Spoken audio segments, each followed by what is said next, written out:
عالیہ کامران صاحبہ۔ کیونکہ آمدن بڑھانے کے بظاہر دو طریقے ہیں۔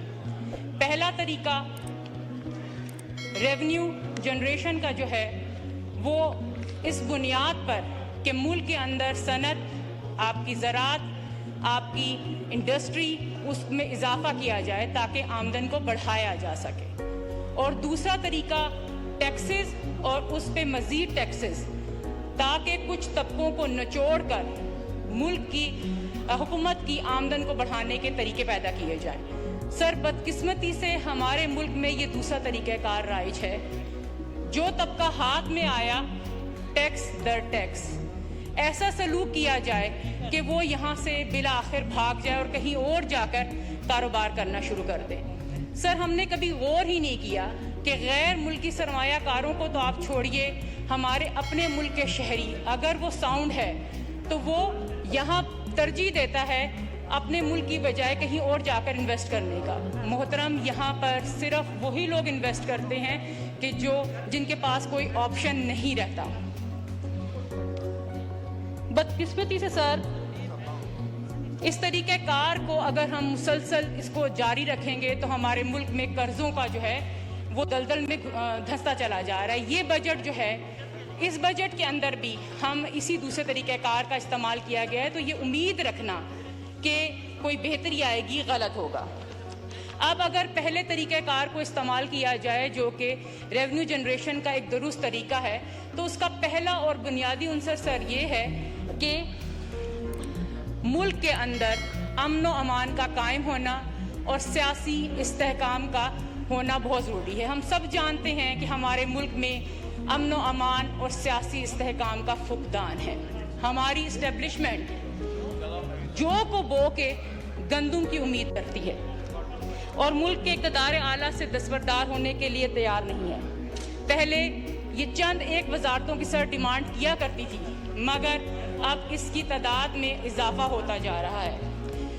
ماضی قریب میں عدم سیاسی استحکام کی وجہ، جو بنیادی وجہ رہی ہے، وہ ایکسٹینشن اور مزید ایکسٹینشن بنی ہے۔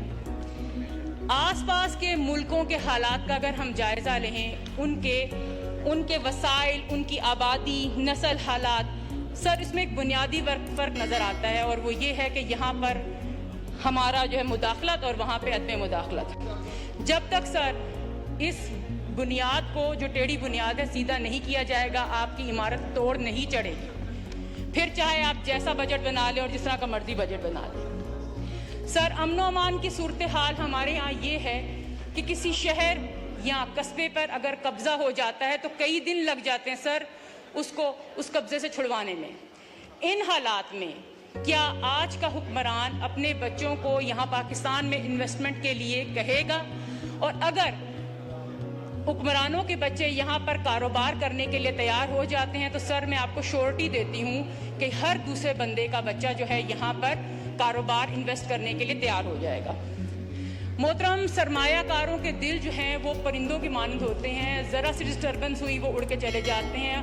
اب بھی سب کے سب بھاگے ہوئے ہیں کیونکہ حالات ہی اس طرح کے نہیں ہیں۔ حالت یہ ہے کہ چائنا تمام سیاسی جماعتوں کی ایشورنس چاہ رہا ہے۔ میری مراد ایک آدھ دن پہلے ہونے والی جو کانفرنس منعقد ہوئی ہے اس سے ہے۔ IMF حکومت پہ اعتبار کرنے کے لیے تیار نہیں، اسے بھی اپوزیشن کی ایشورنس چاہیے۔ سر، جو بویا گیا وہی کاٹ رہے ہیں، اور ایک سمپل سا فارمولہ ہے جو ہماری سمجھ میں نہیں آ رہی۔ سر، ہمارے اس طرح کے ایوان دنیا بھر میں با اختیار ہوا کرتے ہیں، ہمارے اور سوائے ہمارے اس ملک کے۔ محترم، اس بے اختیار ایوان میں ایک بے اختیار حکومت کا با اختیار وزیر خزانہ کی طرف سے پیش کردہ بجٹ جو ہے وہ نمائندگی کر رہا ہے ان با اختیار لوگوں کی۔ اس میں یقیناً کچھ حصہ اس بے اختیار حکومت کی فرمائش پر ان کی فلاح و بہبود کے لیے بھی خرچ کیا گیا ہے، مگر سر یہ میرج آف کنوینئنس ہے، کچھ تیرا کچھ میرا۔ لیکن جو اصل حاکم ہیں، جو عوام ہے، ان کے لیے کچھ بھی نہیں ہے۔ کل بھی عوام بے حال تھی، آج بھی عوام بے حال تھی۔